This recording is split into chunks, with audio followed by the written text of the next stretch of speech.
Hello, তোমাদের সাথে অনেক দিন পর একটা র ম্যাটেরিয়ালসের ভিডিও শেয়ার করব।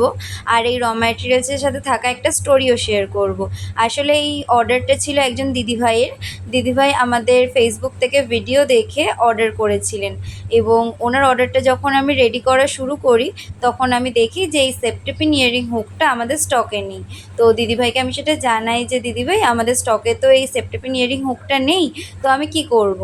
তো তখন উনি জানান যে ও পার্সেলটা ওনার নেক্সট উইকের মধ্যেই লাগবে, কারণ ওনার বোনের বার্থডে তার কদিনের মধ্যেই, এবং উনি ওনার বোনকে কিছু হ্যান্ডমেড জিনিসপত্র গিফট করতে চান। এবং এই সেফটিপিন ইয়ারিং হুকটা সেজন্য লাগবেই, কারণ ওনার বোন একটা ইয়ারিং পছন্দ করেছিল, সেটা উনি নিজের হাতে বানিয়ে দেবেন, এবং সেটার জন্য এই সেফটিপিন ইয়ারিং হুকটা লাগবে অবশ্যই। তো এবার আমি ভাবতে শুরু করি যে কীভাবে দেবো। তো ওনাকে আমি বললাম যে কোনো মতে তো পসিবল না এত তাড়াতাড়ির মধ্যে এটাকে দেওয়া, ওটাকে আনানো, তারপর আমি আপনাকে পার্সেল করবো, তো ওই টাইমের মধ্যে সম্ভব না।